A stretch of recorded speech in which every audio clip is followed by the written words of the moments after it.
जय राधा माधव कुंज बिहारी।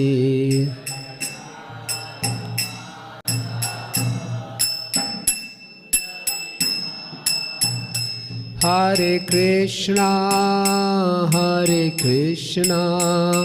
कृष्णा कृष्णा हरे हरे, हरे रामा राम राम हरे हरे।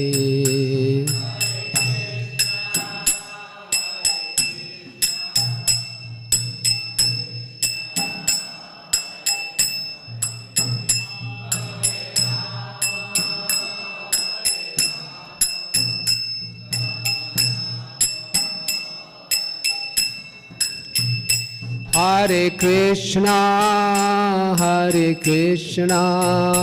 कृष्णा कृष्णा हरे हरे, हरे रामा राम राम हरे हरे।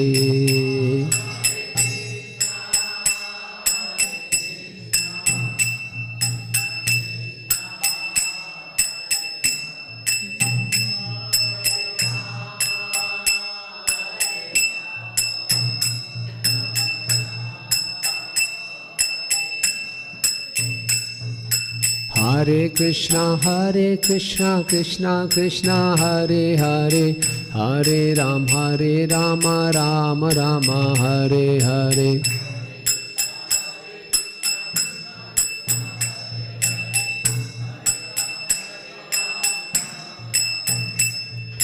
हरे कृष्णा कृष्णा कृष्णा हरे हरे, हरे राम राम राम हरे हरे।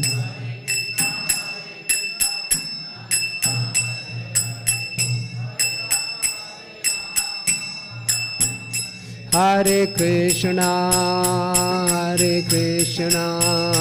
कृष्णा कृष्णा हरे हरे, हरे राम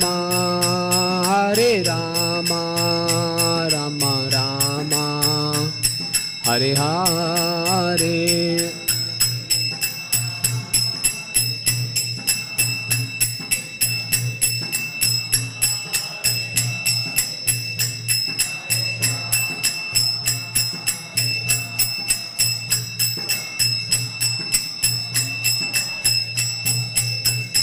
हरे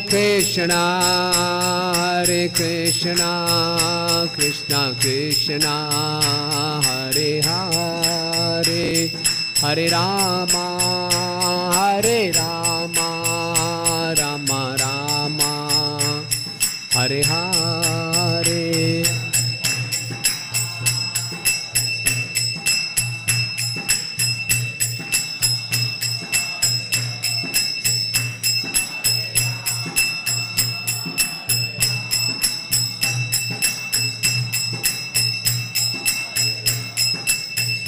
जय प्रभुपदा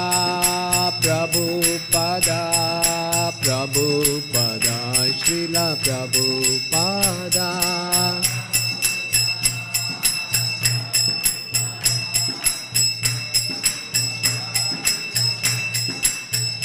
नित्य गौर हरि बोल हरि बोल हरि बोल हरि बोल।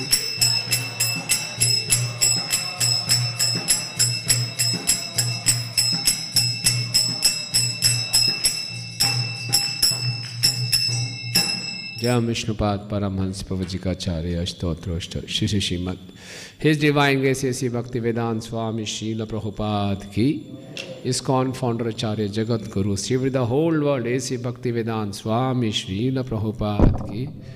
जय Vishnupad Paramhans प्रवचिकाचार्य स्तोत्रोष्ट Shri Shrimad his divine grace भक्ति सिद्धांत श्री ठाकुर महाराज प्रभुपाद की, अनंत कोटि वैष्णव वृंद की, नामाचार्य श्री हरिदास ठाकुर की, प्रेम से को श्री कृष्ण चैतन्य प्रभु नित्यानंद श्री अद्वैत गदाधर शिवासादि गौर भक्तविंद की, श्री श्री राधा गोविंद जी की, सीताराम लक्ष्मण हनुमान की, पंच तत्व की, विंध्य देवी तुलसी महारानी की, ग्रंथराज श्रीमद् भागवतम की, निताई गौर प्रेमानंद देव। All glories to the assembled devotees. All glories to the assembled devotees. All glories to the assembled devotees. All glories to Shri Guru and Gauranga. All glories to Srila Prabhupada. Srila Prabhupada ki jai.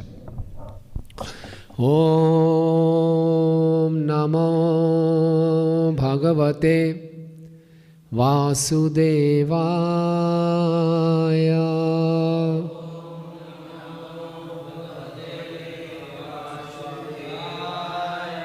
Om Namo Bhagavate Vasudevaya.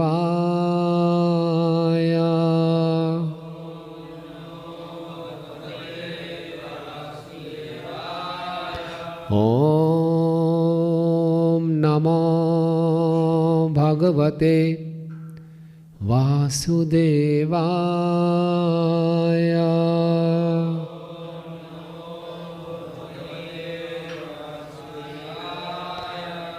Narayanam namaskrityam naram chaiva narottamam devim saraswatim vyasam tato jayam udirayet nashtaprayeshu abhadreshu nityam bhagavad sevaya bhagavati uttam shloke bhaktir bhavati naishtiki krishnaya vasudevaya devaki nandanaya cha nandagopakumaraya govindaya namo namah। ग्रंथराज Shrimad Bhagavatam दूसरा स्कंद, चौथा स्कंद, अध्याय संख्या 14। अध्याय का नाम है राजा when की कथा, श्लोक संख्या 13 और 14। तो हम 14 का तात्पर्य है उसको रिपीट करेंगे। मुनया ऊचु नृपवर्य निबोधेत यत्ते विज्ञापयाम भो आयुषी बल कीर्तयिनाम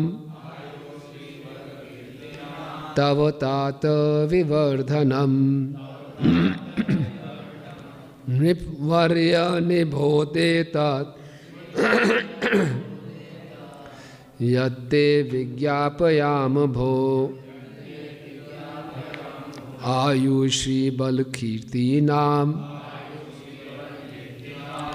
तव तात विवर्धनम। मुनया ऊचु नृपवर्य निबोधे तत् यत्ते विज्ञापयाम भो आयुषी बल कीर्तिनाम तव तात विवर्धनम।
माता जी।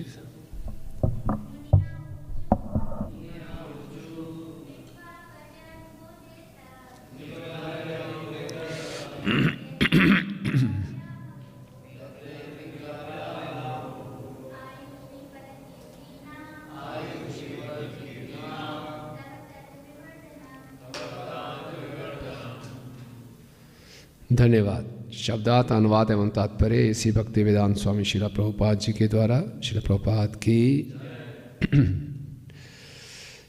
मुनया ऊचो, मुनियों ने कहा, नृपवर्य, हे राजाओं में श्रेष्ठ, निबोध, कृपा समझने का प्रयत्न करो। एतत्, यह, यत्, जो, ते, तुमको, विज्ञापयाम, हम उपदेश देंगे। भो, हे राजा, आयु, उम्र, श्री, ऐश्वर्य, बल, शक्ति, कीर्ति नाम, उत्तम ख्याति, तब तुम्हारी, तात, हे पुत्र, विवर्धनम, बढ़ाने वाले। मुनियों ने कहा, हे राजन, हम आपके पास शुद्ध उपदेश देने आए हैं, कृपया ध्यानपूर्वक सुने। ऐसा करने से आपकी आयु, ऐश्वर्य, बल तथा कीर्ति बढ़ेगी। तात्पर्य, वैदिक सभ्यता के अनुसार राजतंत्र में राजा को साधु पुरुष तथा मुनिजन सलाह देते हैं। उनकी सलाह से वह सबसे बड़ा शासक बन सकता है और उसके राज्य का प्रत्येक प्राणी सुखी, शांत तथा संपन्न हो सकता है। बड़े बड़े राजा महान साधु पुरुषों के आदेशों को ग्रहण करने हेतु सचेष्ट रहते थे। राजा लोग बड़े बड़े मुनियों तथा यथा पराशर मुनि, श्री व्यासदेव, श्री नारद मुनि, देव तथा असित के आदेशों को मानते थे। दूसरे शब्दों में, पहले वे साधु पुरुषों की सत्ता को स्वीकार करते थे और तब अपनी राजतंत्र की शक्ति का प्रयोग करते थे। दुर्भाग्यवश वर्तमान कलयुग में राज्य का मुखिया साधु पुरुषों द्वारा दिए गए आदेशों का पालन नहीं करता, जिससे ना तो राजा, प्रजा, ना ही सरकारी व्यक्ति सुखी रहते हैं। उनकी आयु घट जाती है। प्रायः हर व्यक्ति दुष्ट है तथा शारीरिक तथा आध्यात्मिक शक्तियों से विहीन होता जा रहा है। यदि हम प्रजातांत्रिक युग में जनता सुखी तथा संपन्न होना चाहती है तो उन्हें चाहिए कि वे धूर्तों तथा मूर्खों को ना चुने, जिनमें साधु पुरुषों के लिए कोई आदर भाव नहीं है। ओम अज्ञानतिमिरन्धस्य ज्ञानाञ्जनशलाकया चक्षुरुन्मीलितं येन तस्मै श्रीगुरुवे नमः। श्रीचैतन्यमनोभीष्टं स्थापितं येन भूतले स्वयं रूप कदा मह्यं ददाति स्वपदान्तिकं। वन्देऽहं श्रीगुरो श्रीयुतापदकमलं श्रीगुरून् वैष्णवांश्च श्रीरूपं साग्रजातं सहगणरघुनाथान्वितं तं सजीवं साद्वैतं सावधूतं परिजनसहितं कृष्णचैतन्यदेवं श्रीराधाकृष्णपादान् सहगणललिता श्रीविशाखान्वितांश्च। हे कृष्णा करुणा सिंधु दीनबंधु जगत्पते गोपेश गोपिकाकांत राधाकांत नमस्तुते। तप्त कांचन गौरांगी राधे वृंदावनेश्वरी वृषभानुसुते देवी प्रणमामि हरिप्रिये।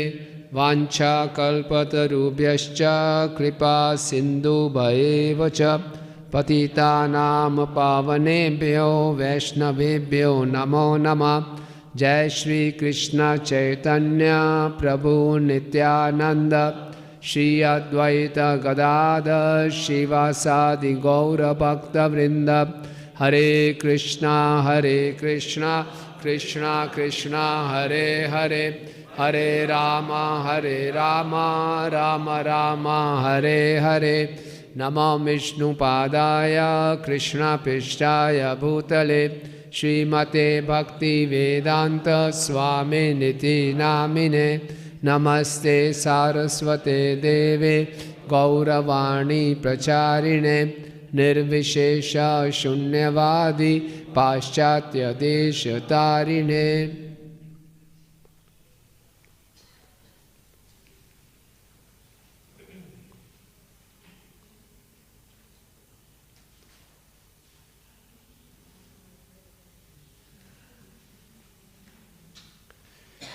हरे कृष्णा।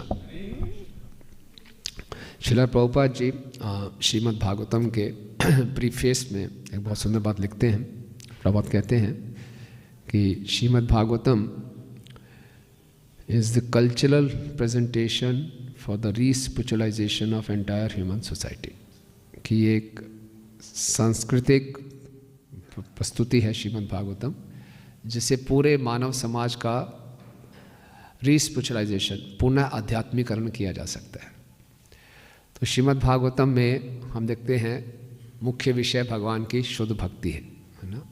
और भागवतम के प्रारंभ में ही बता दिया गया है धर्म प्रोचितो केटवत परमो निर्मत्सराणम सता। यहाँ पे कोई और फालतू की बातों की चिंता नहीं की गई, चर्चा नहीं की गई। और जो धोखे देने वाले धर्म हैं, धोखा देने वाले धर्म क्या हैं, जो हमें झूठी तसल्ली दे कि संसार में हम सुखी रह सकते हैं, ये सब कार्य करो आपका संसार सुखी हो जाएगा, इस सब में भागवतम में कोई वर्णन नहीं किया गया। लेकिन फिर भी हम देखते हैं यहाँ पे राजा वेन की कथा आ रही है। राजा वेन बहुत ही दुष्ट राजा थे, राजा अंग के पुत्र थे। हालांकि राजा अंग ने यज्ञ करके इस पुत्र को प्राप्त किया था, सारे विधियों का पालन करके पुत्र प्राप्त हुआ था, लेकिन भगवान की इच्छा थी, उनका दुर्भाग्य था या सौभाग्य था, उनको ऐसा पुत्र प्राप्त हुआ। और इससे राजा अंग के हृदय में बहुत जल्दी वैराग्य आ गया। बोले अच्छा भगवान की इच्छा है, तो उन्होंने क्या किया, वनवास ले लिया। लेकिन ये जो वेन की कथा है हम देखेंगे, इससे हमें, जैसे आज के हम तात्पर्य पढ़ा कि क्या समाज कैसा होना चाहिए जिससे कि हर जीव को ये स्वतंत्रता मिले, ये सुविधा मिले कि वो शुद्ध भक्ति कर सके और अपने जीवन के लक्ष्य को प्राप्त कर सके। और ये राजा वेन की कथा से हमें कहाँ पहुँचेंगे, पृथु महाराज के प्राकट्य में। पृथु महाराज जो कि भगवान के शक्तिवेश अवतार हैं और जिनको भगवान ने अपने शासन करने की शक्ति से पूरी शक्ति दी कि वो शासन कर सके, रूलिंग पोटेंसी उनमें इन्वेस्ट की थी। तो इससे पहले का 13वां श्लोक भी पढ़ लेते हैं, जिसमें तात्पर्य नहीं है। एवं अध्यवसाय एनम मुनयो गुणमन्यवा उपव्रजया उब्रवन्वेणम शांतवित्या च सामभि। ऐसा निश्चय करके ऋषिगण राजा वेन के पास गए और अपना वास्तविक क्रोध छिपाते हुए उन्होंने इसे मीठे वचनों से समझाया बुझाया। फिर उन्होंने इस प्रकार कहा। ओके, तो हम देखते हैं कि राजा वेन को राजा बनाया गया था। वेन बहुत ही दुष्ट बालक थे, होर हार बिनवान के होत चीखने पात। बचपन से उसने अपना टैलेंट दिखाना शुरू कर दिया था, खेल खेल में जाता था, बच्चों को मार के आ जाता था। और जो छोटी मोटी लड़ाई होती थी, उसके हत्या करना तो उसके लिए छोटी सी बात थी। तो अंग इतने दुखी हो गए थे, बहुत समझाया लेकिन माने नहीं। और जब अंग छोड़ के चले गए तो पूरे राज्य में अराजकता फैल गई, कोई राजा ही नहीं है। तो कोई राजा नहीं था तो सब मुनियों ने सोचा, जो भृगु मुनि थे, वो जो बताते हैं मुनिगण बहुत उनका हृदय कोमल होता है। उन्होंने सोचा कैसे जन साधारण का उद्धार होगा, कोई राजा ही नहीं है। तो क्या किया उन्होंने, आपस में सलाह परामर्श करके वेन को राजा बना दिया। हालांकि जितने भी मंत्रीगण थे वो इसके फेवर में नहीं थे, वो जानते थे वेन का कोई चरित्र ही नहीं है। और ये ऋषिगण भी जानते थे कि इसके योग्य नहीं है, लेकिन प्रभुपाद लिखते हैं blind uncle is better than no uncle, है ना, कि अंधा मामा जी हो ज़्यादा अच्छा है, कोई मामा ही ना हो। तो उन्होंने बैठा दिया। फिर क्या हुआ, जब वो कोई राजा नहीं था तो पूरे राज्य में चोरी करने लगे, बदमाश लोग हो गए। तो फिर इनको बैठा दिया। वेन चोरों का भी चोर था। तो सारे चोर लोग भाग गए, लेकिन वेन ने खुद अत्याचार करना शुरू कर दिया। ऐसा अत्याचार किया कि सारे धार्मिक अनुष्ठान बंद कर दिए, ब्राह्मणों को पीड़ित करना शुरू कर दिया। फिर से सभी ऋषिगण बहुत चिंतित हो गए कि जन साधारण का उद्धार कैसे होगा। तो सबने मिलकर ये सोचा कि हम राजा वेन के पास जाएंगे। हालांकि उनको बहुत क्रोध आ रहा था। गूढ़ मान्यवा, ये अपने क्रोध को छिपाया और बड़े मीठे वचनों उसको सुझाया बचाया। क्या कहा, फिर आज का श्लोक है, निपवर्य निबोधे तत् यत्ते विज्ञापयो भो आयुषी बल कीर्ता नाम तव तात विवर्धनम। कि हे राजाओं में श्रेष्ठ, वैसे तो राजा होने के योग्य नहीं है, लेकिन फिर भी उनको कैसे संबोधन कर रहे हैं, हे राजाओं में श्रेष्ठ। तो जो मुनिजन हैं वो दिखा रहे हैं इसको कैसे डील करना, हमें सिखा रहे हैं, बहुत टेक्टफुल है।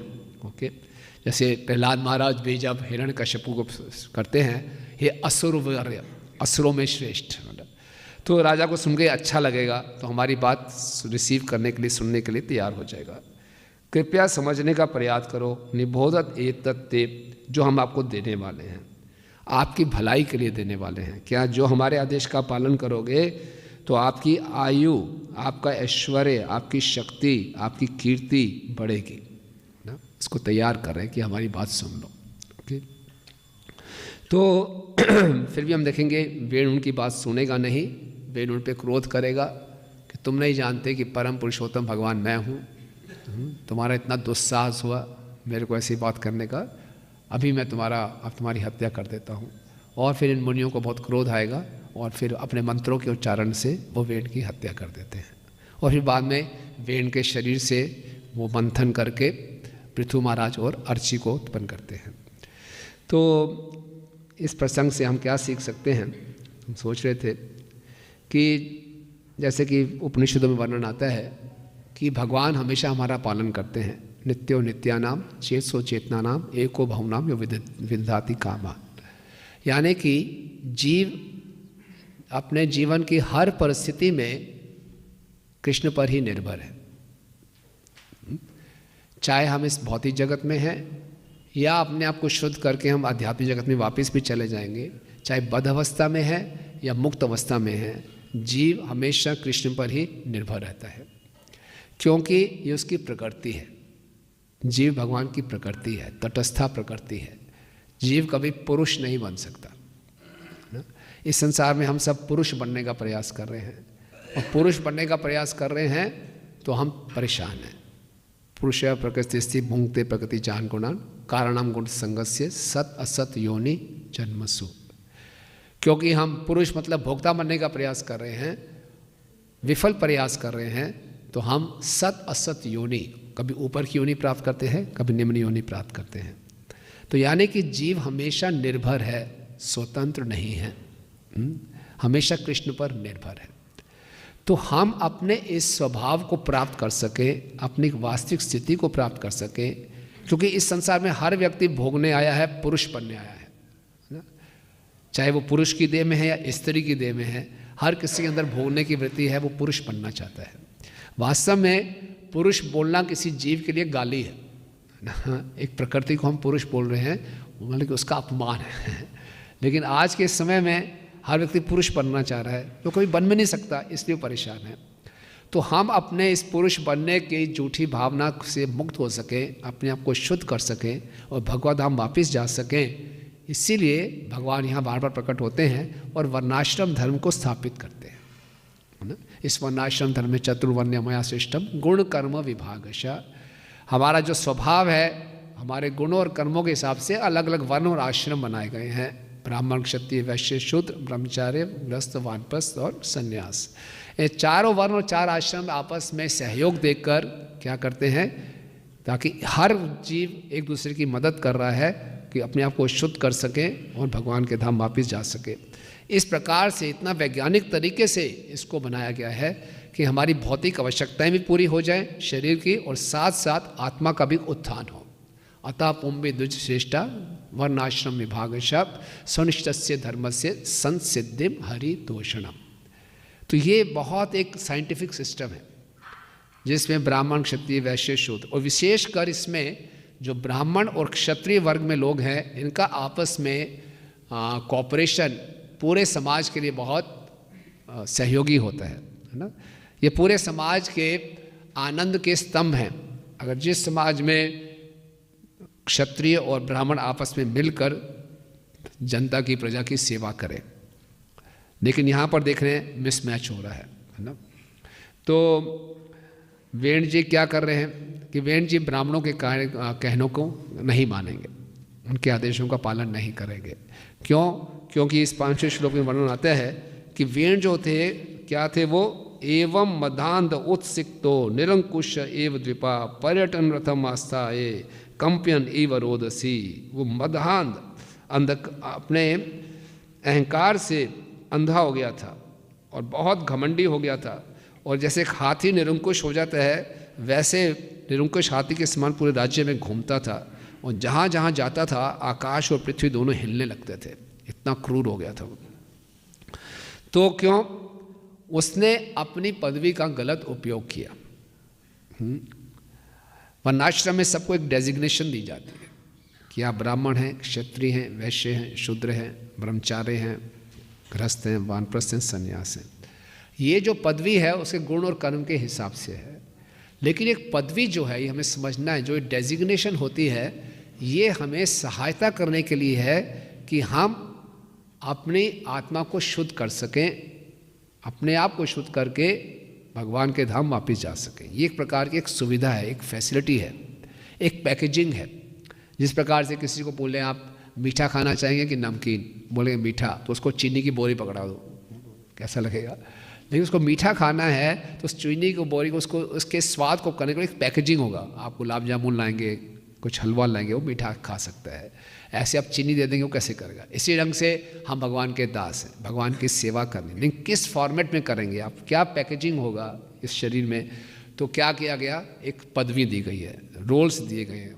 जहाँ डेजिग्नेशन होगा उसमें रोल्स एंड रिस्पॉन्सिबिलिटी होगी। उसको अच्छे ढंग से इस ढंग से करना है कि आत्मा का शुद्धिकरण होता जाए। समझे आप? तो डेजिग्नेशन एक पैकेजिंग है ताकि हम अपनी सेवा की भावना को जागृत कर सकें। उसका मुख्य कंटेंट क्या है? अंदर की सेवा की भावना। ये बात हमने समझनी है। लेकिन इस संसार में शरीर अपने आप में एक डेजिग्नेशन है। जब हम इस शरीर में आते हैं अपने आप को शरीर समझना शुरू कर देते हैं। हालांकि शरीर एक डेजिग्नेशन वो इसलिए है कि हम आत्मा के स्वभाव को उजागर कर सकें। लेकिन वेण को जब राजा बनाया गया वो सोचता है मैं ही राजा हूँ, तो राजा हूँ तो मैं भोग करूँगा। तो उसने सुविधाओं का पूरा उपयोग किया, जैसे कहते हैं इंग्लिश में एब्यूज़ ऑफ पावर। लेकिन जो उसका कर्तव्य था कि राजा की पदवी ग्रहण करके उसको अपना भी और प्रजा का उत्थान करना था, उसको वो भूल गया। तो ये बहुत महत्वपूर्ण है कि जो हमें पदवी प्राप्त होती है उसके पीछे उसका उद्देश्य जानना चाहिए कि ये डेजिग्नेशन किस लिए है। और बिना डेजिग्नेशंस के, बिना पदवी के व्यवस्था बन नहीं सकती। राजा भी चाहिए, ब्राह्मण भी चाहिए, क्षत्रिय भी चाहिए। हम इस मंदिर में भी देखें, मंदिर को भी चलना है तो व्यवस्था चाहिए, अध्यक्ष चाहिए, टेम्पल कमांडर चाहिए, पुजारी चाहिए, हेड पुजारी चाहिए, है ना, प्रचारक चाहिए, गृहस्थ हैं, ब्रह्मचर्य हैं। ये डेजिग्नेशंस हैं, लेकिन सबकी आवश्यकता है ताकि हम सेवा को सुचारू रूप से कर सकें।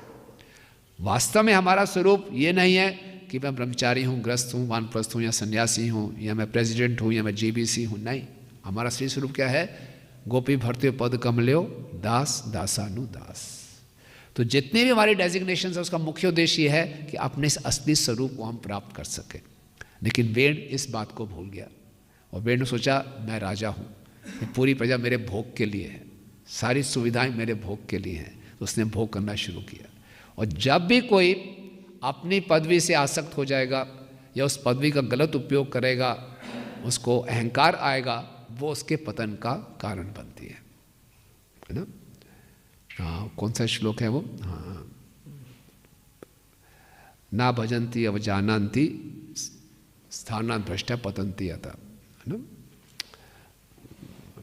11:5:3 है, एक मिनट करिए, बहुत सुंदर श्लोक है।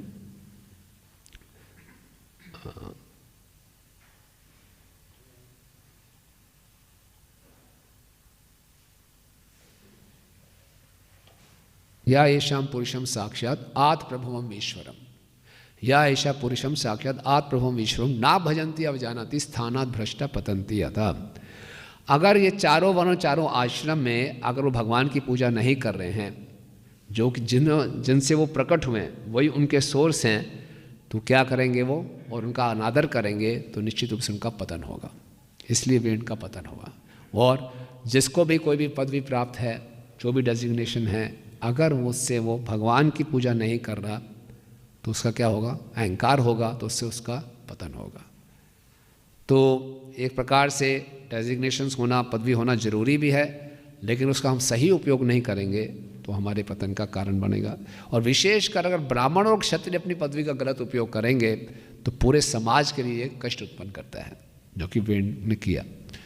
तो वेण हमें सिखा रहा है एक प्रकार से कि भैया आपको पदवी प्राप्त हो तो अहंकार ना हो, उस पदवी का क्या उद्देश्य है उसको जाने और उसको पूरा करें। जय श्री श्री राधा गोविंद देव जी की जय, सीताराम लक्ष्मण हनुमान की जय।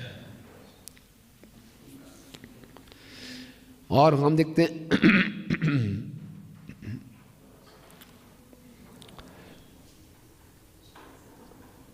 और जो ब्राह्मण थे वो बहुत, उन्होंने अपने कर्तव्य का पूरा पालन कर रहे हैं।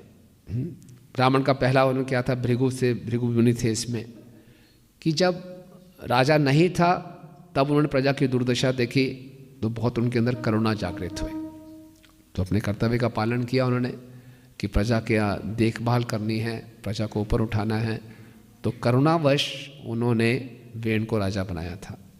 ठीक है ना। तो जो ब्राह्मण का रोल प्ले करते हैं उनसे आशा की जाती है कि उनके हृदय में करुणा हो, उनका दृष्टिकोण बड़ा होना चाहिए।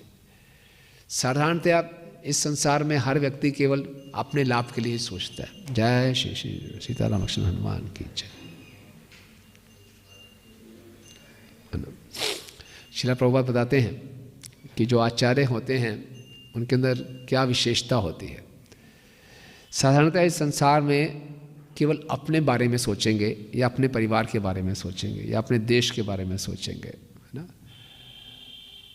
और उससे ऊपर कुछ लोग होंगे जो दूसरों के बारे में सोचेंगे, उनके बारे में चिंता करेंगे कि हाँ बहुत समस्याएं हैं, लेकिन कोई समाधान नहीं जानते।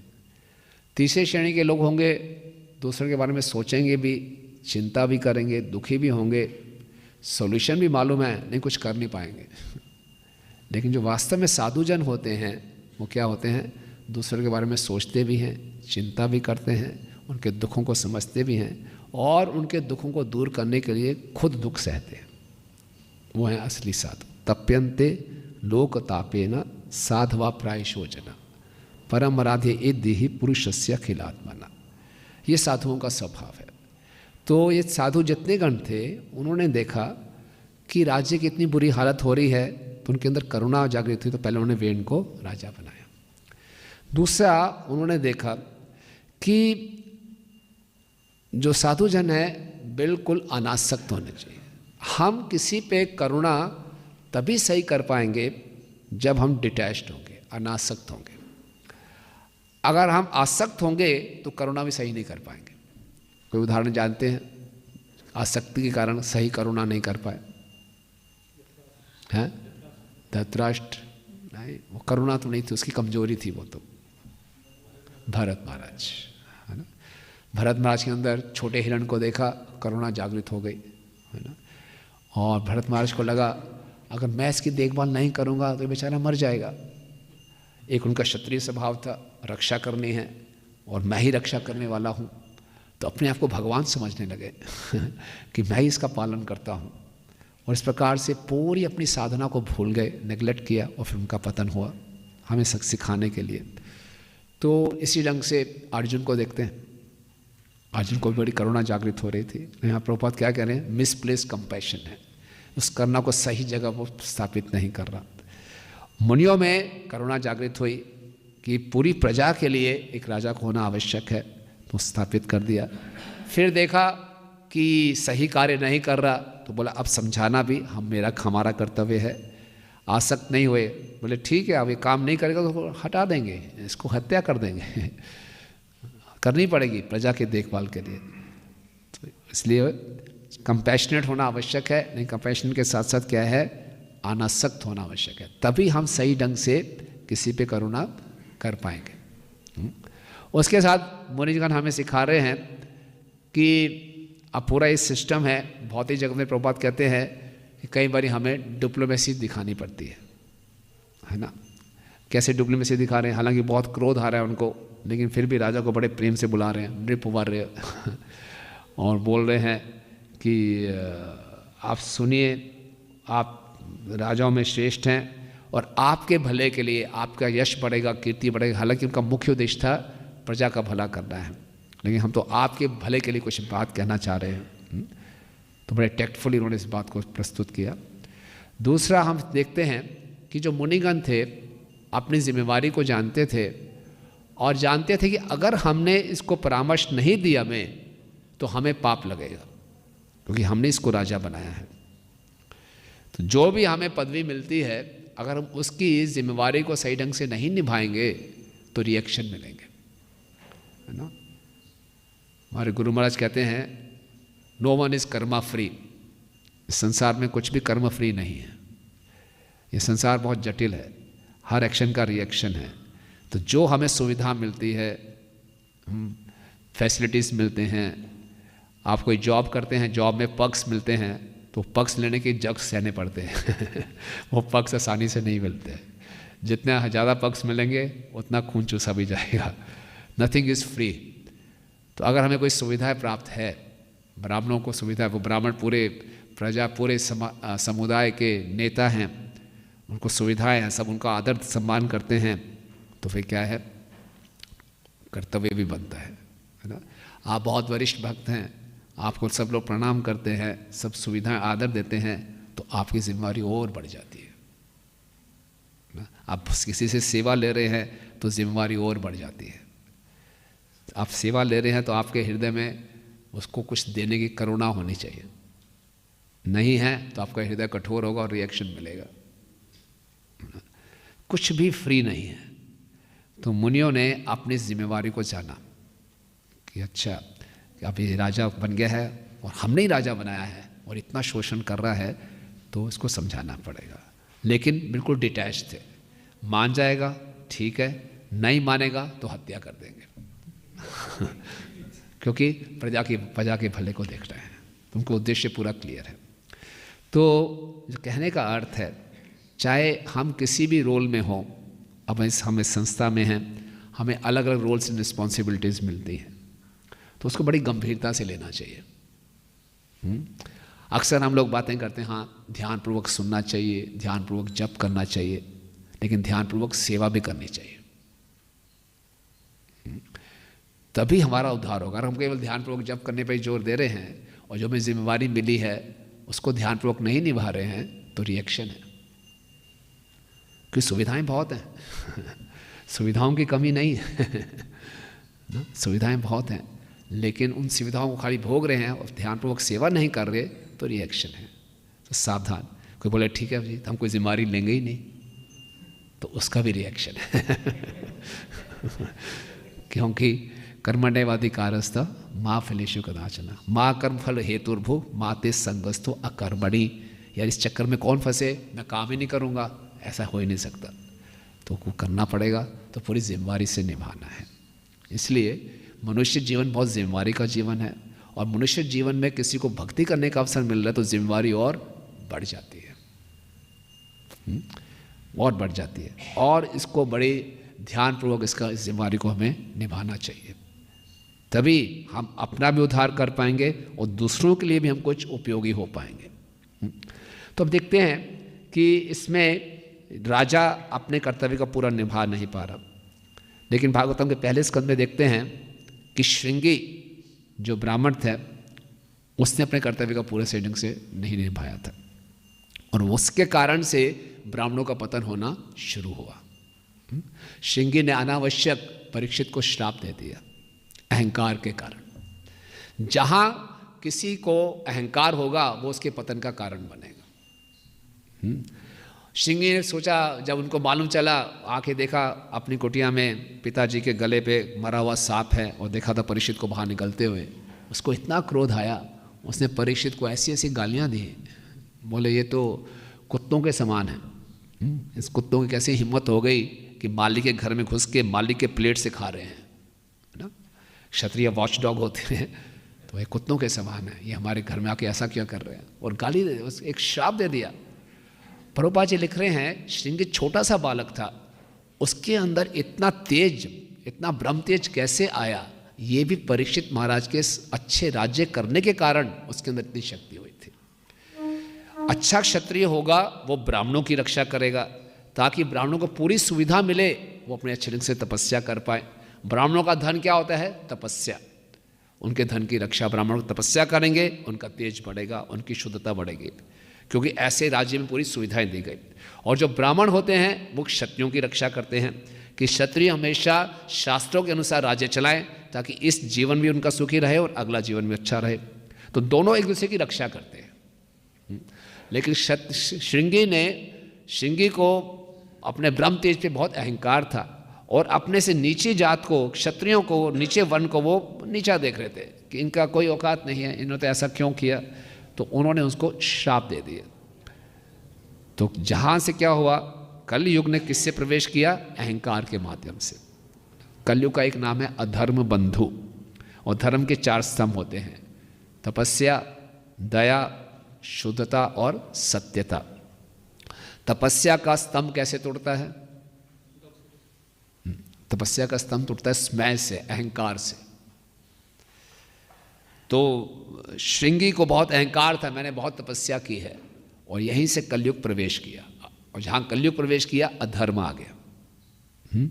और जहाँ ब्राह्मणों का पतन हुआ, पहले पूरा समाज ब्राह्मणों का आदर करता था कि ब्राह्मण बिल्कुल अनासक्त हैं, ब्राह्मण बहुत विनम्र है, ब्राह्मण दूसरों के भले के बारे में सोचते हैं।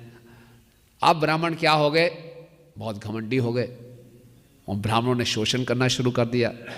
जब ब्राह्मणों ने शोषण करना शुरू कर दिया तो क्षत्रियों ने सोचा हम इनकी आज्ञा का पालन क्यों करें, ये इतने पवित्र तो रहे नहीं, क्यों हमारा अपना शोषण करवाएं। तो क्षत्रियों ने ब्राह्मणों को तिरस्कार कर दिया, तो क्षत्रियों का रूल होना शुरू हुआ। आप देखेंगे इतिहास में पढ़े होंगे, ये पूरे समाज में ऐसा हुआ। यूरोप में रेनेसांस, पुनर्जागरण, है ना, जितने भी पोप्स थे उन सबको हटा दिया गया और राजा ऊपर आ गए सामने, क्षत्रिय वर्ग ऊपर आ गया। तो क्षत्रिय वर्ग ऊपर आ गया, लेकिन वो राज्य कर रहे हैं किसी ब्राह्मण की सलाह के बिना। तो अगर कोई अथॉरिटी के अंडर नहीं चलेंगे हम, फिर क्या हुआ? उन्होंने शोषण करना शुरू कर दिया, वैश्यों को शोषण शुरू कर दिया, उनसे जबरदस्ती कर लेने लगे, कर लेकर अपने ऐशो आराम में लगाने लगे, इंद्र तृप्ति में लगाने लगे। तो फिर क्या हुआ? वैश्यों ने सोचा हम क्यों शोषण कराएं हम कोई पागल हैं उन्होंने विद्रोह कर दिया। फिर क्या हुआ? कैपिटलिज्म आ गया, सरकार गिरा दी गई। अब सरकार बिठाएगा गिराएगा कौन? सारे व्यापारी गण, कि जो हमारे व्यापार में मदद करेगा उसको सरकार बना देंगे, जो नहीं करेगा उसको गिरा देंगे, है ना। Money is power, money power आ गई। फिर अब जितने वैश्य गण ऊपर हो गए तो उन्होंने क्या शुरू कर दिया? उनके ऊपर कोई क्षत्रियों का कंट्रोल नहीं था, ब्राह्मण वैसे ही पतित हैं, क्षत्रिय भी खत्म हो गए, वैश्यों का राज हो गया। तो उन्होंने क्या किया? शूद्रों का शोषण करना शुरू कर दिया, खूब शोषण किया। शूद्रों ने सोचा हम पागल हैं, क्यों हम शोषण करवाएं उन्होंने विद्रोह कर दिया, कम्युनिज्म आ गया। अब सोचिए शुरू कहाँ से हुआ था? ब्राह्मणों से। तो देखिए अगर ब्राह्मण अपने कर्तव्य का पालन नहीं करेगा, पूरे समाज का पतन होता है। और इस कलयुग में पूरी जगह संशय का वातावरण है, कोई किसी पे विश्वास नहीं कर रहा है कि नहीं? सब संबंधों में संशय। कोई ब्राह्मण है उस पर संशय है, सही तपस्या कर रहा है नहीं कर रहा शास्त्रों के अनुसार चल रहा है नहीं चल रहा। पोता पिता एक एम्प्लॉयर है, एम्प्लॉय है, उसमें संशय है। पति पत्नी के संबंधों में संशय आ गया, भाई भाई में संशय आ गया, हर जगह संशय ही संशय है। तो जहाँ पूरे वातावरण में संशय ही संशय है, वहाँ हमने भक्ति करनी है, और भक्ति में उसका आधार क्या है? श्रद्धा तो ऐसे संशयपूर्ण वातावरण में भक्ति करनी है, बताइए, बहुत बड़ा चुनौती है। और जहाँ संशय आता है, डाउट आता है, डाउट के 4 पुत्र होते हैं। पहला पुत्र है डाउट का, वो बोलता है अथॉरिटी की ऐसी की तैसी overthrow the authority, authority corrupt है, सीधा। कोई संशय है, जीव के अंदर जो पहले एक वायरस घुसा हुआ है जीव के अंदर, वो है स्वतंत्रता का। उसको गलत फहमी है कि मैं स्वतंत्र हो जाऊंगा, खुश हो जाऊंगा। इसको पता ही नहीं, उसका स्वभाव ही है कि वो स्वतंत्र हो ही नहीं सकता, वो प्रकृति है, पुरुष पर निर्भर रहेगा हमेशा, वो है ही नहीं सकता। लेकिन संशय आएगा तो अथॉरिटी को रिपोर्टिंग जहाँ आती है वो बड़ा घुटाव महसूस करता है ना। तो अथॉरिटी को कैसे हटाए? Overthrow the authority. क्यों? संशय है ही ठीक ही नहीं है, और अथॉरिटी भी ठीक नहीं होती। तो पूरा कलयुग का वातावरण है ओवरथ्रो द अथॉरिटी, अथॉरिटी की ऐसी तैसी, स्वीकार नहीं करना। तो पहला जब ये हो गया तो फिर क्या होगा? दूसरा उसके क्या संशय का पुत्र है, बिकम इंडिपेंडेंट, किसी की मत सुनो। जब प्रभुपाद जी विदेश में गए थे, हिप्पियों का मूवमेंट था, तो उन हिप्पीज़ के 2 स्लोगन थे। पहला स्लोगन उनका ये था, जितने भी लोग 30 साल से ऊपर हैं वो पागल हैं, 30 साल के ऊपर के सारे लोग पागल हैं। और दूसरा, किसी से कोई इंस्ट्रक्शन नहीं सुननी कोई हमें इंस्ट्रक्ट नहीं कर सकता, तो ऐसे लोगों को उद्धार होगा। किसी से सुननी नहीं, और 30 साल से ऊपर वो पागल है। प्रभुपाद जी 70 साल के थे और प्रभुपाद जी उनको संस्कृत में सुनाया सारी बातें वो सुनी, कि प्रभुपाद की शुद्धता थी। तो दूसरा पुत्र क्या हुआ? संशय का स्वतंत्र हो जाना। और तीसरा क्या होगा? जब आप स्वतंत्र हो गए, आपके पास कोई अथॉरिटी नहीं है, कोई अकाउंटेबिलिटी नहीं है, तो क्या करेंगे? हम निश्चित रूप से कुछ गलत काम करेंगे, पाप करेंगे, और पाप को फिर छिपाएंगे। तो क्या आ जाता है? हिपोक्रेसी, दोगलापन, है ना। और जहाँ दोगलापन आ जाएगा, किसी को हम रिपोर्ट करना चाहते नहीं, कोई कॉमन अथॉरिटी है नहीं, तो क्या होंगे? झगड़े। इसलिए प्रभुपाद क्या कहते हैं? कलयुग is atmosphere full of hypocrisy and quarrel. क्यों? शुरू कहाँ से हुआ? सब संशय से, है ना। और संशय कहाँ से शुरू हुआ? श्रृंगी जी से। श्रृंगी जी के कारण ब्राह्मणों का पतन हुआ। तो ऐसा सबको इतना कटु अनुभव हो गया है कि कोई किसी पे विश्वास करना नहीं चाहता। तो ये कहानी है आज के कलयुग की। और ऐसे में हमने अपने जीवन के लक्ष्य को प्राप्त करना है।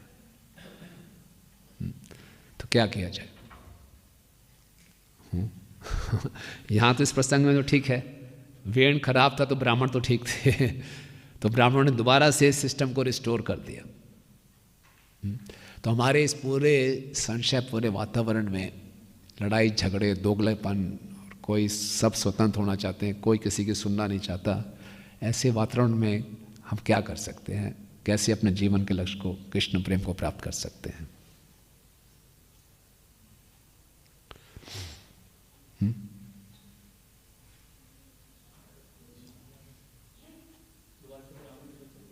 ब्राह्मणी कल्चर कैसे लाएंगे, कैसे स्थापित करेंगे?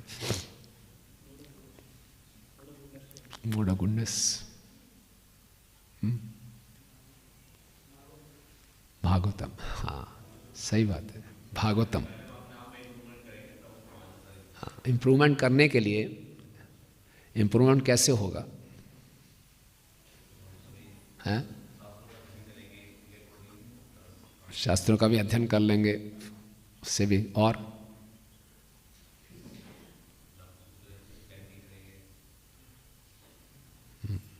गड़बड़ कहाँ से शुरू हुई है? हैं? श्रद्धा के, हाँ, तो फिर श्रद्धा को कैसे स्थापित करेंगे, है ना। बहुत ज़रूरी है अथॉरिटी को स्वीकार करें। सा एषा पुरुषम साक्षात आत्म प्रभव ईश्वर ना भजंती अब जानंती स्थानात भ्रष्टा पतंती। अतः वेण अथॉरिटी को स्वीकार नहीं कर रहा। और जहाँ हम हर सब जो इस जीव में, संसार में, हम एक अथॉरिटी की पोजीशन में भी हैं, सबऑर्डिनेट की पोजीशन में भी हैं। किसी ना कहीं पे हम अथॉरिटी का रोल प्ले करते हैं, कहीं कहीं हम सबऑर्डिनेट का रोल प्ले करते हैं, है कि नहीं। तो अपने आप को इतना शुद्ध रखें कि लोगों का हम ट्रस्ट जीत सकें एज एन अथॉरिटी, और एज अ सबऑर्डिनेट अथॉरिटी को फॉलो करें। और जहाँ अथॉरिटी है उसको भी अपने आप को शुद्ध रखना है, ताकि सबऑर्डिनेट के लिए फॉलो करना आसान हो जाए, है ना। ऐसा नहीं कह सकते सबऑर्डिनेट खाली फॉलो करना और अथॉरिटी ठीक ना हो तो उसके लिए फॉलो करना मुश्किल हो जाएगा। तो एक दूसरे में एक ट्रस्ट का वातावरण कैसे आ सकता है? भागवतम को मध्य में रख के, है ना, भागवतम के संदेश को मध्य में रख के, और भागवतम को अपने जीवन में उतारने का प्रयास करें। ये तो हो गया इंडिविजुअल लेवल पे। अपने इस सोसाइटी को हम सुधार सकते हैं, इस कौन सोसाइटी को। और बाहर की सोसाइटी को कैसे सुधार सकते हैं? प्रचार करके। जितना भागवतम के संदेश का प्रचार करेंगे उतना लोगों में जागृति उत्पन्न होगी। और वो, क्योंकि अब तो डेमोक्रेसी है, तो ऐसे वो नेताओं को इलेक्ट करेंगे जो कि इस संस्कृति को आगे बढ़ाने में हमारा सहयोग दे। श्रील प्रभुपाद जी ने हमेशा अपने कर्तव्य का पालन किया। जैसे मुनिगण हैं, प्रभुपाद जी ने भी ऐसा किया। प्रभुपाद जी ने महात्मा गांधी को चिट्ठी लिखी थी कि अब भारत स्वतंत्र हो गया है, सभी भारतीय आपके बहुत आदर करते हैं, आपको महात्मा कहते हैं। आप गीता के संदेश का प्रचार कीजिए, नहीं करेंगे तो बहुत जल्दी आपकी हत्या कर दी जाएगी, है ना। और हत्या हो गई, कोई जवाब नहीं आया था वहाँ से, फिर हत्या हो गई। प्रभुपाद जी ने इंदिरा गांधी से मिले थे जाके, उस समय इमरजेंसी का पीरियड था 1975-76 में, और प्रभुपाद जी ने पूरी लिस्ट दी थी मेंबर ऑफ पार्लियामेंट में क्या क्वालिफिकेशंस होनी चाहिए, सबको एकादशी का व्रत रखना चाहिए, सब सेकंड इनिशिएटेड होने चाहिए, संसद भवन में हरे कृष्ण का कीर्तन होना चाहिए, है ना। अब उनको पता था ये मानेंगे नहीं, प्रभुपाद मैं तो अपना कर्तव्य पूरा करूं, मैं तो सरकार को, मुझे मौका मिला है, मैं समझाऊं ये करना चाहिए, है ना। इसके बाद महात्मा गांधी जी की हत्या भी हो गई। तब भी प्रभुपाद जी ने जो महात्मा गांधी मेमोरियल बना था, फंड बना था, उनको भी चिट्ठी लिखी थी कि आप मुझे सहयोग दीजिए। फिर उन्होंने बताया था महात्मा गांधी जी ने गुजरात में राधा कृष्ण का एक मंदिर बनवाया था, तो आप हमें सहयोग दीजिए कुछ। तो प्रभुपाद जी को मालूम था, प्रभुपाद के अंदर में जैसे हम सारे क्वालिटी चर्चा की मुनियों में करुणा थी, प्रजा को लेकर अनासक्त थे। मेरे ओपिनियन को माना जाएगा नहीं माना जाएगा कोई बात नहीं, मैं पूरा प्रयास करूँगा। तो इस प्रकार से बाहर के समाज को सुधारने के लिए हम प्रचार करें, प्रयास करते रहें, लेकिन हमारा प्रचार और प्रयास तभी सफल होगा जितना हम अपने आप को शुद्ध रखने का प्रयास करेंगे और एक दूसरे में प्रेम और विश्वास का वातावरण लाने का प्रयास करें। अन्यथा हम सब के लिए ये इससे क्या होगा, पराजय की स्थिति होगी, लूज लूज सिचुएशन है। विन विन सिचुएशन करने के लिए क्या है कि हम सब के लिए भला हो, हम सब मिलकर क्या करें, संकीर्तन। और संकीर्तन तभी प्रभावशाली होगा जब हम इस पे प्रभुपाद की शिक्षाओं पे और भागवतम की शिक्षाओं पर आधारित होकर उसको करने का प्रयास करेंगे। हरे कृष्णा कृष्णा कृष्णा हरे हरे, हरे राम राम राम हरे हरे। तो ये कुछ विचार थे, मैं सोच रहा इसमें एनी कमेंट्स और क्वेश्चंस। हाँ, हरे कृष्ण, थैंक यू मुझे बहुत अच्छा लगा मुझे, काफ़ी सीखा कुछ इसमें। मुझे एज अ अथॉरिटी मुझे कंपैशनेट और डिटैच ये दोनों मतलब बहुत मुश्किल होता है मुझे, डिटैच भी रहना है, थोड़ा बता सकते हैं इसका? कि हमने करुणा भी दिखानी है और डिटैच होकर करुणा दिखानी है, तो थोड़ा मुश्किल हो जाता है ना। जहाँ करुणा आती है हम बहुत ज़्यादा आसक्त होते हैं, मेरा बच्चा है या उसी पे सारी करुणा आती है। और जहाँ हम अटैच्ड हो जाते हैं हमारा विज़न बहुत नैरो हो जाता है, मैं और मेरा में फंस जाते हैं, तो असली करुणा नहीं हो पाएगी। हमारा जो दृष्टि है वो अमोघ दृष्टि नहीं होगी, वो दोषपूर्ण दृष्टि होगी, क्योंकि मैं और मेरा के चक्कर में फंस गया। तो असली करुणा है ही नहीं, वो असली करुणा नहीं है, वो करुणा के नाम पे हम अपने आप को धोखा दे रहे हैं। इसलिए अनासक्त होना बहुत आवश्यक है। तो कैसे अनासक्त हो पाएंगे? तो अभी मैं नहीं हो सकता, इतना आसान नहीं है अनासक्त होना। क्यों? मैं और मेरा क्या है, ये मिथ्या अहंकार है। तो मिथ्या अहंकार से हम जाके मुक्त होंगे भाव की स्थिति पे। जब तक भाव की स्थिति तक है मैं और मेरा की भावना बनी रहेगी, और साथ में हमने सेवा भी करनी है, उसमें करुणा को भी उत्पन्न करना है। तो तभी संभव है अगर हम वरिष्ठ वैष्णवों के निरीक्षण में चलते जाएंगे, उनकी आज्ञा के अनुसार चलेंगे, तो अनासक्त धीरे धीरे होंगे। केवल अपने ओपिनियन पे ही, अपने ही मत में आसक्त रहेंगे तो मुश्किल है। समझ रहे हैं बात? सो एक सेफ तरीका है। यस प्रभु जी।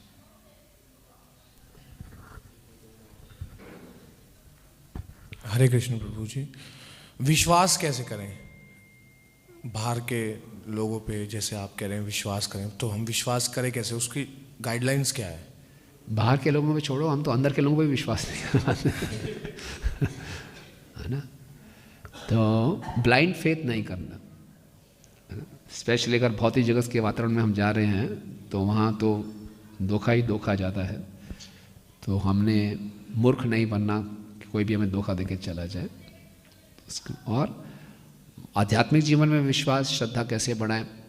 अच्छे ढंग से श्रील प्रभुपाद जी की पुस्तकों को पढ़ें, श्रवण करें, तो हमारी श्रद्धा बढ़ती जाएगी। और प्रभुपाद की पुस्तकों को अच्छे ढंग से पढ़ेंगे तो हमें ये भी योग्यता प्राप्त होगी कि बाहर की दुनिया में हमने कैसे आदान प्रदान करना है, कहाँ विश्वास करना है, कहाँ नहीं करना, ये हमें एक अनुभव के साथ और जैसे जैसे हमारा शुद्धिकरण होता है वो समझ में आता जाएगा।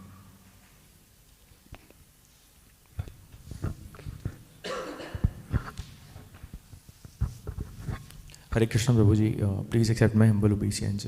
प्रभु जी, मेरा क्वेश्चन ये है कि जैसे हमारी भक्ति या स्पिरिचुअल प्रोग्रेस है वो बहुत सारे फैक्टर्स पे डिपेंडेंट होती है। तो प्रभु जी ये क्वेश्चन ये है कि वो जो बहुत सारे फैक्टर्स हैं वो इंटरडिपेंडेंट है आपस में, लाइक एक से दूसरा कनेक्टेड है। तो अगर हम importance in terms of respective order उसे अंडरस्टैंड करना चाहें तो starting from which factor to which factor हमें उसको मतलब ध्यान रख के करना चाहिए, कौन सा फैक्टर सबसे इंपॉर्टेंट है, then it is dependent on which other factors. तो ऐसे अगर स्पिरिचुअल प्रोग्रेस के लिए हमें किस पे ज़्यादा मतलब थोड़ा ध्यान ज़्यादा देना चाहिए? देखिए, हमारा आध्यात्मिक जीवन इंडिविजुअल भी है और क्यूमुलेटिव भी है, प्राइवेट भी है और पब्लिक भी है। हमारा आध्यात्मिक जीवन और प्रोग्रेस दोनों पर निर्भर करता है।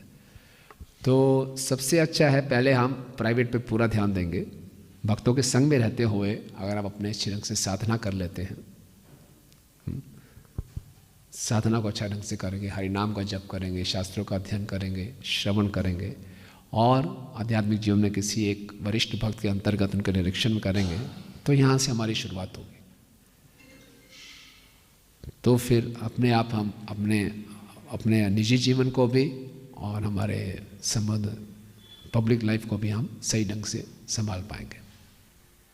तो बहुत सही कह रहे हैं, बहुत से फैक्टर्स हैं जो आपस में इंटरेक्ट करते हैं, लेकिन वो फिर क्लैरिटी आती जाएगी कैसे सबके साथ आदान प्रदान करना है।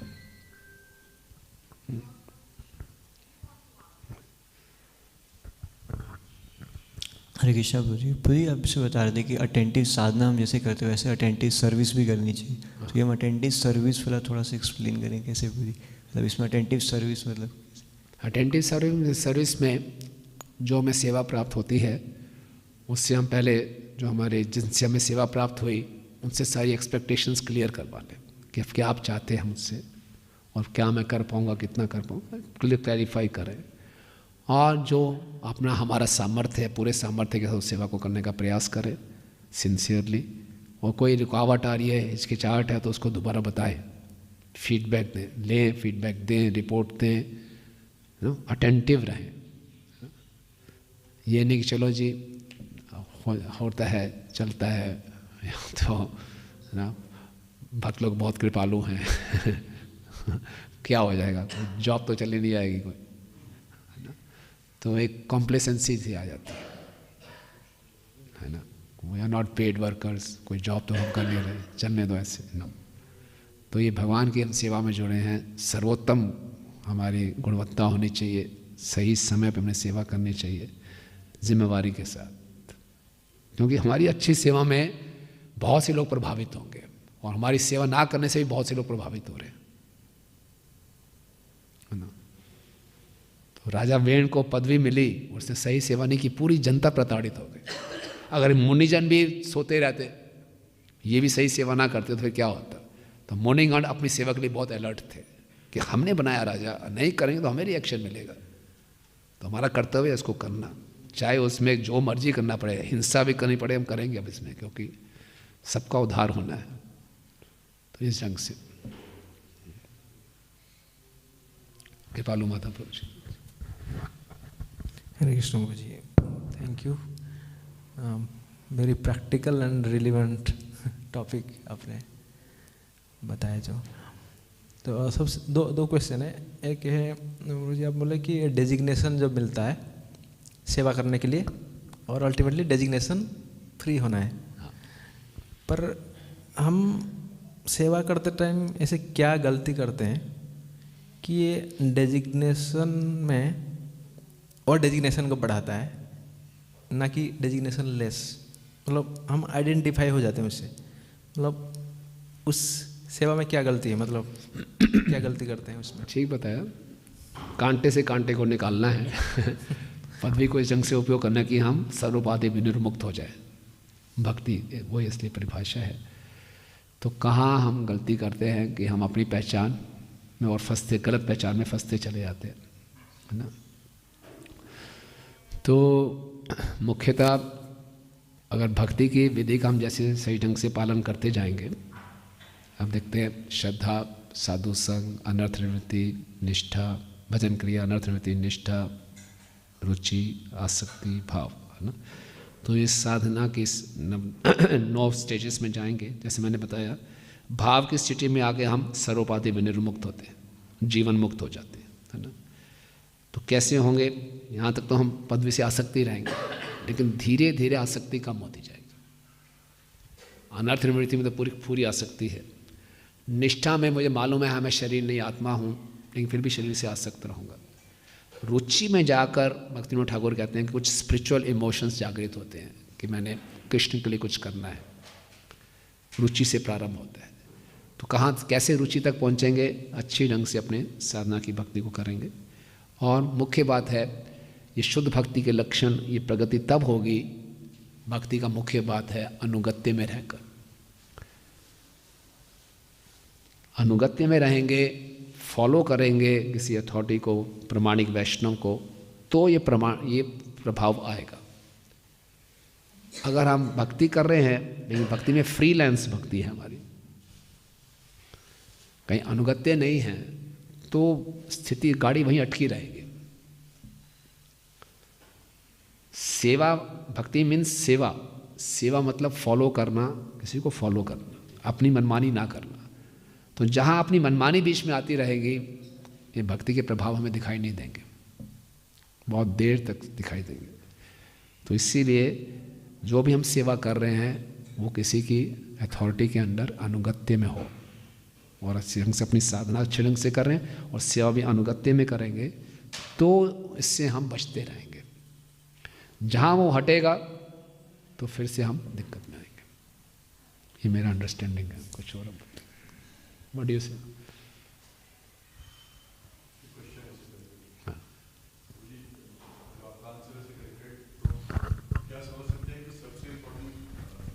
साधना रहेगी, बिकॉज आपने कहा कि अनुगत्य हटेगा तो फिर समस्या आ गई, और अनुगत्य हटेगा इसलिए क्योंकि साधना नहीं है। तो मतलब जिस तरह वैष्णव कहते हैं कि चैंटिंग सबसे इंपॉर्टेंट है, हियरिंग, मतलब श्रवण कीर्तन जितना प्रगाढ़ होगा उतना हम नेचुरली अनासक्त होंगे, जितना अनासक्त होंगे उतना हम किसी के अनुगत हो पाएंगे।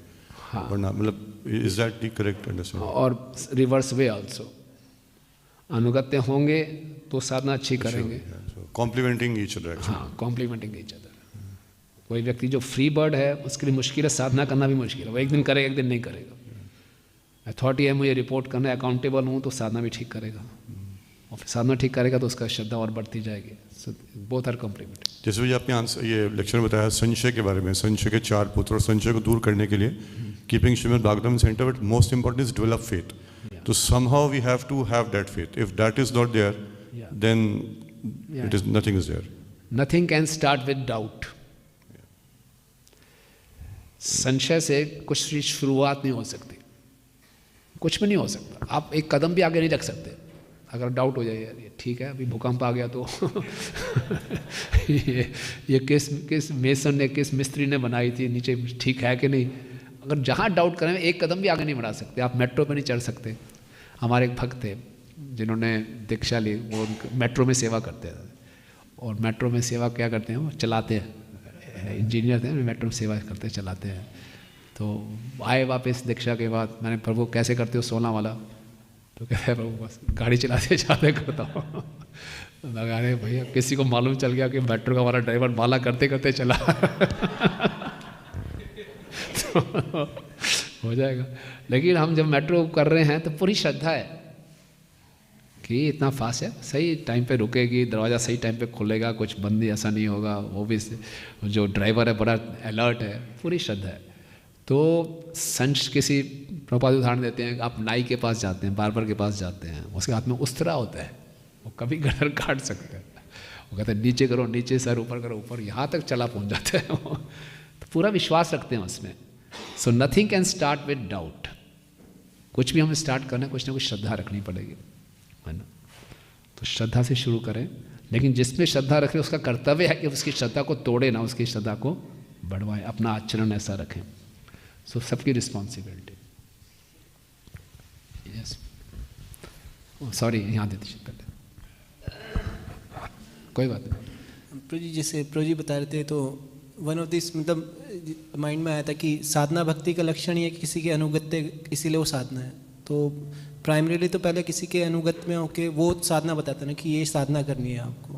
तो साधना तो इंडिपेंडेंटली होगी नहीं कुछ भी, क्योंकि शास्त्रों में जो भी लिखा है उसको भी हम इंडिपेंडेंटली फॉलो नहीं कर सकते। तो अनुगत तो रहना ही पड़ेगा। और एक अच्छी खबर और है, जब भगवत धाम जाएंगे तब भी अनुगत रखना पड़ेगा। ऐसा नहीं है कि मुक्त होंगे तो फ्री हो जाएंगे। मुक्त मतलब फ्री, वो वाला फ्री नहीं है। वहाँ पे आप देखेंगे श्रीमती राधा रानी है भगवान के सबसे बड़े भक्त। राधा रानी की 8 सखियाँ हैं। उन 8 सखियों के नीचे कई गोपियों के ग्रुप्स हैं, यूथ बोलते हैं इनको, यूथ। और उनके कई नेता हैं, लीडर्स हैं, और उनके उस असिस्ट करने के लिए कई मंजूरियाँ हैं। तो पूरे हायरार्की वहाँ पे भी है। तो अगर किसी को हायरार्की से दिक्कत है तो बड़ी दिक्कत है। ऊपर भी सिस्टम रहेगा सारा रिपोर्टिंग का, और सब ऐसे डायरेक्ट कांटेक्ट नहीं है, सब ऐसे ही है। इसीलिए यहीं से ट्रेनिंग लेनी है, दास दासानुदास। ये हमारा स्वभाव स्वरूप है, स्वरूप बदलता नहीं है। यानी कि वो जाके स्वरूप बदल जाएगा, बॉस बॉस अनुबॉस हो जाएगा। यहाँ भी दास दासानुदास है, ऊपर भी दास दासानुदास ही रहेगा। अब ये जब तक इसको हम स्वीकार कर लेंगे, जितना जल्दी स्वीकार करेंगे उतना हमारे लिए आसान है। तो ऊपर ऐसा नहीं कि, इसलिए हमेशा ही अनुगत रहना है।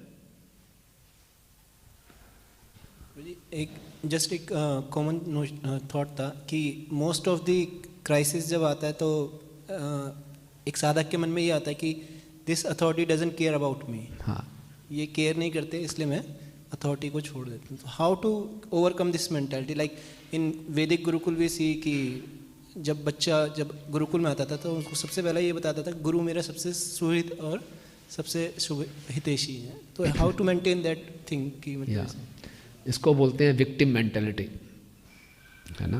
मैं विक्टिम बन गया, है ना। तो ये होती है क्योंकि आज के इस पूरे वातावरण में हमारा जिस प्रकार का शिक्षा और प्रशिक्षण है, तो आज की जो विशेषकर आज की जनरेशन जो है वो रिस्पॉन्सिबिलिटी लेने से डरती है। वो अपनी भी जिम्मेदारी नहीं उठाना चाहता। तो इसलिए कुछ भी बुरा होता है तो पहला रिस्पॉन्स होता है कि दूसरे कारण मेरे साथ बुरा हो रहा है। वो कभी भी नहीं देखेगा कि मैंने क्या गलती किया, है ना। क्योंकि ये पूरा ट्रेनिंग इस प्रकार से हो रहा है। मेंटली सब हम बहुत कमज़ोर हैं, ये कमज़ोरी की निशानी है। दूसरों पे आरोप लगाना ये वीकनेस का निशान। हो सकता है कि उसके जो वरिष्ठ लोग हैं उन्होंने इसका सही ध्यान ना भी रखा हो, लेकिन फिर भी हमें अपने आप को ऐसा प्रशिक्षण देना है कि दोषारोपण से बचे। इससे समस्या और बढ़ेगी, समस्या का समाधान नहीं होगा।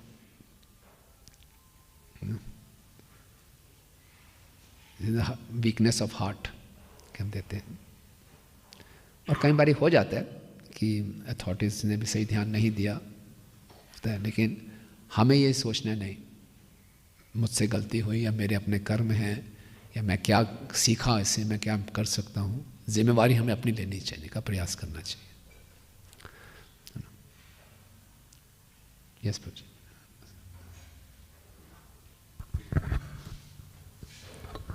प्रभु जी सॉरी, मैं एक अथॉरिटी के लिए मैं जैसे एग्जांपल हम देखते हैं, जैसे brahmachari they are staying in the temple and they have a reporting structure in place, but for a grihastha, so for me it is like one authority और it is like multiple authorities that I have to follow. मतलब इसको थोड़ा सा अगर आप explain कर सकते हैं। तो when you talk about authority, तो फिर then for me who is my शिक्षा गुरु माई अथॉरिटी, और like I can like have a discussion with multiple people who I think are speaking in the right fashion or probably they are following a certain structure. देखिए इसमें authorities multiple हो सकती हैं, होनी भी चाहिए। इन अ वे जो मुझे सेवा देगी उसकी वो एक अथॉरिटी हो सकती है जिसके अंडर मैं सेवा कर रहा हूँ। जिसको साथ में अपना हृदय शेयर कर सकता हूँ वो एक अथॉरिटी हो सकती है। घर में एक अलग अथॉरिटी हो सकती है, ऑफिस में अलग अथॉरिटी हो सकती है, होगा ही होगा, है ना। और हम कई लोगों से सुनते हैं, शिक्षा प्राप्त करते हैं, सही है, लेकिन कोई एक ऐसा व्यक्ति होनी चाहिए जिसको हम पूरा, जो हमें पूर्ण रूप से जानता हो, है ना, वो हमारा मेंटर। द वर्ड शिक्षा गुरु is very heavy word. Guru means very heavy, तो तो शिक्षा गुरु को हम इतना चीपली ना यूज़ करें। He is my mentor, he is my friend, philosopher, guide, जिससे मैं खुल के पूरी बात कर सकूं। बट गुरु का स्टेटस देने से पहले केयरफुल, सावधान होना चाहिए, है ना। और फिर अल्टीमेटली प्रभुपाद जी हम सबके अथॉरिटी है, प्रभुपाद की बुक्स हमें गाइडेंस देती हैं। फिर हम दीक्षा ग्रहण करते हैं, दीक्षा गुरु हमारी मेन अथॉरिटी होती है। दीक्षा गुरु से पूछ कर हम देख सकते हैं कि किससे मैं अपनी स्पिरिचुअल गाइडेंस और लूँ, है ना। और दीक्षा गुरु से भी पूछ सकते हैं किसके अंडर मैं सेवा करूँ। So that way it's clear. हाँ जी, सरेंडर, यस यस प्रभु। हरे कृष्णा प्रभु जी, दंड प्रभु जी। प्रभु जी, जैसे आपने बताया और हमने सुना भी है कि ये श्रृंगी ने जब परीक्षित महाराज को श्राप दिया तो उस समय से ब्राह्मण वर्ग का पूरा पतन। तो इस प्रभु जी कैसे समझें इस बात को कि एक व्यक्ति के अपनी जो शक्ति है दुरुपयोग की वजह से पूरा वर्ण का ही पतन हो गया, या एक व्यक्ति के कर्म खराब होने की वजह से बाकी सबके कर्म भी खराब हो गए, तो एक कैसे प्रभावित करेगा? हाँ, तो ये पूरा ये पास्ट टाइम है, ये भगवान की इच्छा से हुआ। भगवान ने ही उस बालक को माध्यम बनाया। और बालक को क्यों माध्यम बनाया? प्रभुपाद कहते हैं कि जो बाल बच्चे हैं उनको इतना बड़ा अपराध नहीं लगेगा। तो श्रृंगी बालक को माध्यम बनाया गया, कलयुग को प्रवेश करवाना था। और कलयुग को प्रवेश क्यों करवाना था? कि भागवतम को उदय करवाना था। तो पूरी भगवान की योजना थी, लेकिन उसमें से हमें बहुत सी शिक्षाएं देखी। ठीक है ना। पीछे माता जी पूछना चाहते हैं।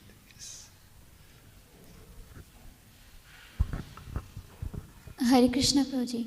प्रभु जी, जैसे आप बोल रहे थे कि अथॉरिटी को फॉलो करना चाहिए हमें, तो जैसे प्रभु जी ने पूछा एज अ गृहस्थ, तो घर में हमारी जो अथॉरिटी होती है वो पेरेंट्स होते हैं। तो अगर जैसे वो डिवोटी नहीं है या फिर वो इतना डिवोशन में इतना नहीं है, मतलब ठीक है पूजा पाठ कर रहे हैं, पर अगर वो हमें कोई सजेशन देते हैं या हमारे लिए कुछ सोचते हैं तो उनका पर्सपेक्टिव अलग होता है और हमारा अलग। तो अगर हम उनको, फिर हम सोचते हैं अगर हम उनको फॉलो करेंगे तो हमारा जो आध्यात्मिक जीवन है वो हमें ऐसा लगता है कहीं फॉल डाउन ना हो जाए। तो उस केस में हम क्या करें? समन्वय बनाइए, रिकंसाइल कीजिए, मैच्योरिटी से इस ढंग से कीजिए कि उनका भी अनादर ना हो, है ना। तो इसमें जो आपके मेंटर है उनसे गाइडेंस लेकर कैसे उनसे डील करना है, धीरे धीरे पेरेंट्स को भी समझ में आ जाएगा ना। तो ऐसी परिस्थितियों में जब मल्टीपल अथॉरिटीज़ में कुछ कन्फ्लिक्ट हमें नज़र आ रहा है तो फिर समन्वय बनाना चाहिए। अच्छे ढंग से सोच समझ के करेंगे तो दोनों की बातों को रखा जा सकता है। थैंक यू प्रभु जी। प्रभु जी, एक क्वेश्चन और है। जैसे अभी आप बता रहे थे कि हम हमेशा ब्लेम गेम खेलते हैं एक तरीके से, कि हम दूसरों को बोलते हैं कि इसकी वजह से ये गलत हो गया है, उसकी वजह से, हम खुद पे ही नहीं सोचते। बट मेरे केस में समटाइम्स ऐसा होता है कि अगर कुछ गलत हो गया तो मैं ये सोचती हूँ कि मेरी क्या गलती है। इसकी वजह से क्या होता है कि मैं खुद को ब्लेम करती हूँ और वो जो सिचुएशन होती है उसका कुछ सलूशन इतना नहीं निकल पाता, क्योंकि वो मुझ तक ही रह जाता है, कभी मैं उसको कन्वे नहीं कर पाती दूसरे तक। तो अगर मुझे ऐसा लगता भी है कि किसी की गलती है तो क्या मुझे उससे बात करनी चाहिए या फिर मुझे क्या करना चाहिए? यही सोचना चाहिए कि हो सकता है मेरी गलती है, तो हम उसका कोई सलूशन नहीं निकल पाता है। हाँ, तो सलूशन निकालने में आसानी होगी अगर आप सही कम्युनिकेशन रखेंगे। तो अच्छे ढंग से कम्युनिकेशन करना हमें सीखना चाहिए ताकि हम अपनी बात भी सामने रख सकें, दूसरे की बात भी सुन सकें, तो उसमें बहुत सी क्लैरिटी आ जाएगी। कम्युनिकेशन नहीं करेंगे तो डाउट्स रहेंगे, संशय रहेंगे। ठीक है, थैंक यू प्रभु जी। Thank you. लास्ट आपका रहेगा, सॉरी।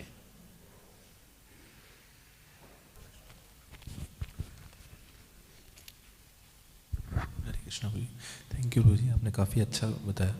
तो जैसे मेरा क्वेश्चन जैसे ऑलमोस्ट आपने बता दिया है। जैसे कई बार ऐसे होता है कि जैसे गुरु जी हम अथॉरिटी को फॉलो तो करते हैं ग्रॉस लेवल पे, लेकिन मन ही मन में कई बार डाउट रहता है कि ये डिसीज़न हमारे लिए सही है या गलत है।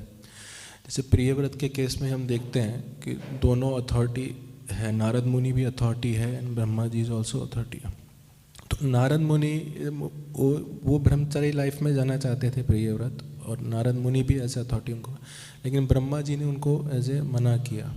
तो जैसे देखा जाए तो उनकी इच्छा थी ब्रह्मचारी लाइफ में जाने की, लेकिन फिर भी उन्होंने अथॉरिटी को फॉलो किया। लेकिन हमारे लाइफ में कई बार ऐसे होता है कि हम जो करना चाहते हैं और अथॉरिटी हमारे लिए कुछ सोचते हैं, तो उसमें कई बार बीच में कुछ डाउट्स आते हैं गुरुजी, तो वो हम कैसे मतलब?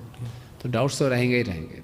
हम जो करना चाहते हैं, हम अपने मन की मानना चाहते हैं और कोई बोले ये नहीं और करो, तो डाउट्स आएंगे, है ना।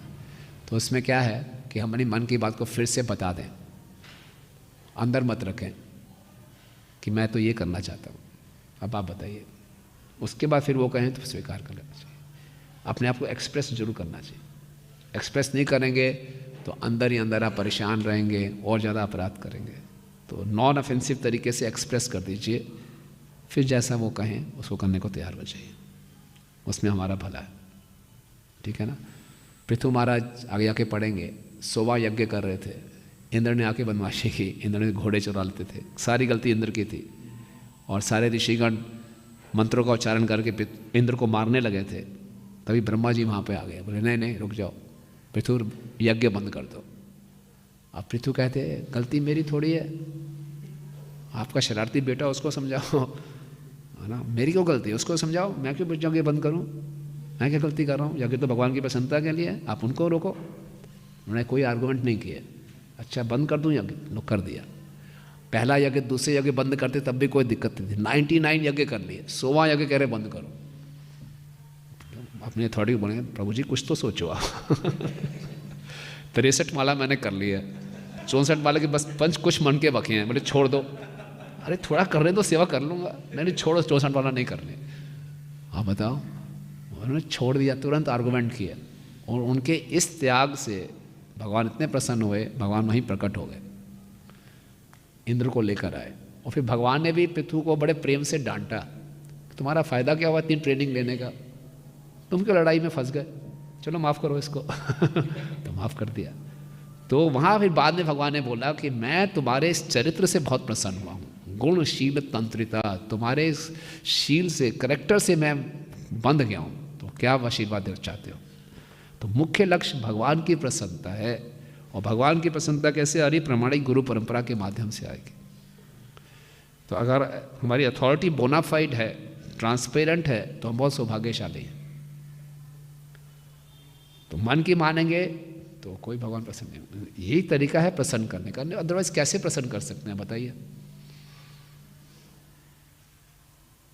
कैसे मन की बात मान भी लेंगे तब भी हम प्रसन्न नहीं रहेंगे, इतने सालों से, इतने जन्मों से मन की बात तो मान रहे हैं, कहाँ प्रसन्न है। तो फिर भी मन में जो बात है उसको कह जरूर दें, वो स्वीकार हो तो अच्छी बात है, स्वीकार ना हो तब भी कोई बात नहीं। ठीक है, सबका बहुत बहुत धन्यवाद। ग्रंथ श्रीमद् भागवतम की, जगत गुरु श्रील प्रभुपाद की, निताय गौर प्रेमानंदे। His Grace रुक्मिणी कृष्ण प्रभु जी की। तो बहुत बहुत धन्यवाद प्रभु जी का, बहुत ही सुंदर प्रभु जी ने एक श्लोक के तात्पर्य के माध्यम से इतना पूरा कृष्णा कॉन्शियस फिलॉसफी इतना एक्सपेंडेड वे में प्रेजेंट किया। तो प्रभुपाद पर्पट्स हैं और उसके ऊपर जो प्रभु जी व्याख्या करते हैं बहुत ही विशेष है, क्योंकि प्रभु जी प्रैक्टिकल रियलाइज्ड एसेंस हम सबको बताते हैं। तो रियली ग्रेटफुल प्रभु जी for your very very wonderful association. Hare Krishna Krishna Krishna Hare Hare, Hare Ram Ram Ram Hare Hare. इसके सुखमणि कृष्ण प्रभु जी की जय, श्रील प्रभुपाद की जय, समित गौर भक्त वृंद की जय, निताय गौर प्रेमानंदे हरि बोल। कल अद्वैताचार्य प्राकट्य दिवस है, तो कल भी मॉर्निंग कथा रहेगी इस ग्रेस रुक्मिणी कृष्ण प्रभु जी के द्वारा। हरि बोल।